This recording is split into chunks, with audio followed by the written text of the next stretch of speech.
By the way, let's talk about the Parashat Yitro. It is, if it's a joint for us, a few minutes of Shul, Drasha after Aravit, we're doing right now. Just now. Have a nice evening. Now, like this. Parashat Yitro. Everybody is wondering why Yitro, why not Moshe, why Yitro, what's so significant about Yitro. Obviously, there's nothing we could say better about Giyyur. It's just very important. But if you leave it up to a person like me, who's not so always positive, I tried to figure out something that bothered me a lot. Many people are asking a question, why Yitro is written in this parasha. He comes in and he leaves.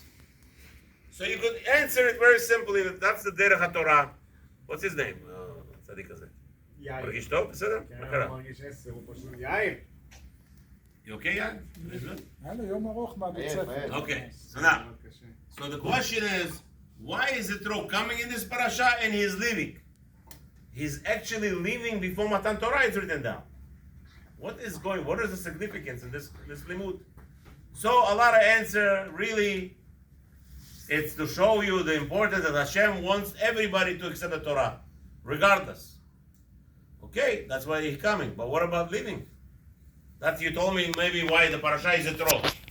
On a goy who did tshuva, you give him a parasha in his honor to give him the chashivut of gerim. Unlike some communities today who excommunicate gerim, chas v'shalom, or they mamash, Rahman al put down the gerim. They should be ashamed of themselves. They're praising themselves. Ad kedei kach, I'm a Bukhari. There was a study in Giyyur Achronot I'm going to mention. I'm going to say, Rabbi Sofer, you look at the Giyyur Achronot. No, I don't. Somebody brought up to me in a study in Giyyur Achronot in 2019. Out of all the Edot in Israel, out of all the Edot that are existing in Israel, Bukharians are the only ones that have sources and DNA matches with Kvarot of Jews in 2,000 years ago in Yerushalayim. Comparable DNA, 99.8%. Out of all the Yidot. And I was called by that community, one guy, a goy. Because, Bukhari, you must be, because the Kafkazim are married a lot of Gerim, and the community doesn't accept Kafkazim now, and automatically, in his eyes, he decided to say Bukharim are also like them.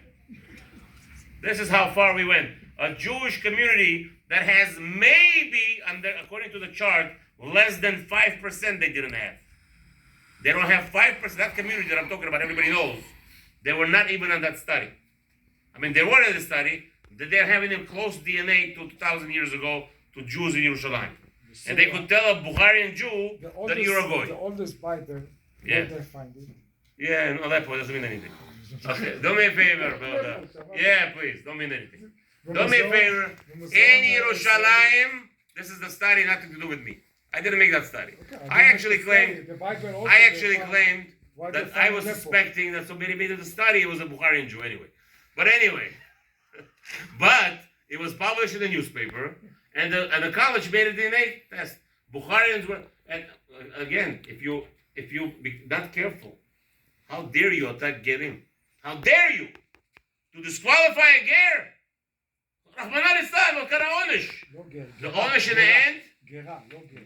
in the end, the punishment in the end that you're going to disqualify all the ger. You're going to disqualify a Jew. You're going to disqualify a Jew. You're going to look to a Rabbi Sofer, me. I teach Torah for many years. I learn Torah. And a guy looks at me in my face, in that community, tells me, you're a goy. This is not nice. Okay? Because no, it's not just something like this happened. It's not nice. Because in his community, the Rabbonim are against Gerim. And that's the biggest shock. It's Rahman al-Islam. It's a shame that we have such a Jewish community who is prosperous, who could bash Gerim. Chas v'shalom. Yitro. However, there is another. So that's now that you heard me that I'm not against Gerim. I love Gerim. One of my Rabbonim, Rabbi Yehuda Peretz, a big tzaddik from Kriyat Sefer, big tzaddik. He was Rashat Rabbi Yehuda Peretz. He was a Komer. He became a Jew. Very famous person. My best friend. Yitro, I say, was the biggest troublemaker in the world. With all that. And that is why in the Torah he is thrown out before Matan Torah. What happened? What happened here? Like this. Moshe was the biggest enough. And he's enough. And we have a rule. Mashet Tzadik Kozer, Hashem Yikayem. What happened with Yitro? Yitro came with his ideas. And that's the problem. And I believe that's why we have Parashat Yitro. Why we have Parashat Yitro? To teach you. The Goy could come and he's a ger, he's going to have his own ideas. He's going to have good ideas and stay away from his great ideas. What was the great idea that he gave Moshe Rabbeinu? He told Moshe Rabbeinu, the Jewish people should not see you directly. If you're going to continue that, you're going to stand in line, you're going to sit and the Jewish people stand in line, everybody's going to give up. First of all, you're not going to make it. He's not right. He is not. Relax. Can I talk or you want to talk? Good. The problem was that he doesn't know what he's talking to. Yitro, even though he became a ger, he still talked like a goy. He's talking to a person who doesn't eat for 40 days. You know anybody else who didn't eat for 40 days? 40 days and 40 nights he doesn't eat. On this person, you could say he's gonna get tired. On this person, he's an angel. But Yitro is coming with his mindset of a goy, and he's giving an advice, a false advice. What is a false advice?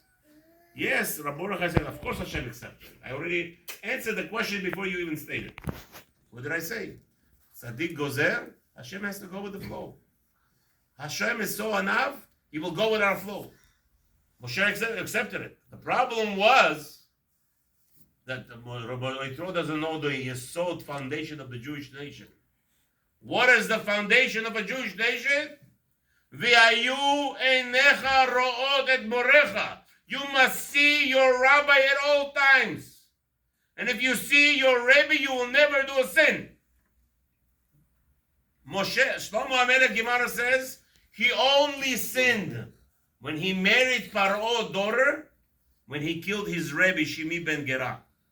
When he killed his Rebbe, now he did the Avera of marrying Bat Paro. Moshe Rabbeinu was sitting on the table, by the table, and the Jews were standing in line, passing by, viewing this beauty, glory of what? Glory of Rebbe. And what happened? What happened right after Yitro gave the advice? We all know what happened. Heta Egel. There was nothing stopping the Jews from performing that evil act. He distanced the Jews away from his Rebbe. The rabbis tell us, and more than that, Moshe Rabbeinu, even though all the Chazal tell you Hashem accepted it, in the end he was punished, Rashi says. What was the punishment of Moshe Rabbeinu? That he forgot the simplest a child could answer you the Shaila and the Halacha. What's the question? When the father dies and there are no boys but there are girls. The Halacha is people don't understand. When there is a boy, he takes all the money. Why?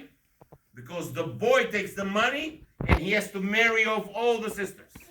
He has to spend all the money on his sisters to take care of them. That's the reason. Because women have a different ideas how to spend money. A man will be more flexible and he will be more attentive. He will make sure his sisters are getting married properly. So obviously when the father dies without a son, who gets the money? Obviously the daughters. Rashi says, why Moshe Rabbeinu forgot this halacha? Because he accepted what Yitro told him. You know what he said?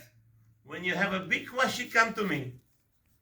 Do the small questions amongst you. Rashi said on the spot, Nishkacha mimenu halacha pshuta. The simplest halacha he forgot.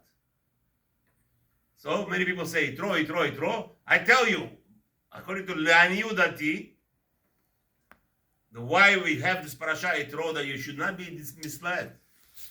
But yes, we have Gerim, we have to love them. But for them to start giving you Torah, be kosher. On the kosher side. Moshe Rabbeinu, because of his animut, he accepted it, and look at the outcome. The Egel came because of him. You're going to say, Rabbi Sofer, who's your proof?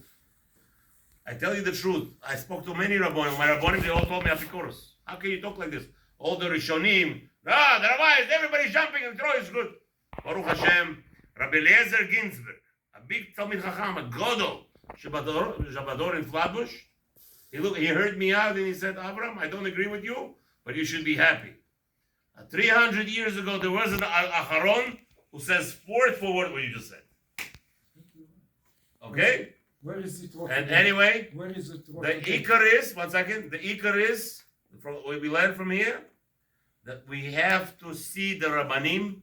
You have to have a Rav that you ask questions. There is a Rav right now in this community who's coming to visit this Shabbat. What I'm fighting against. Next Shabbat.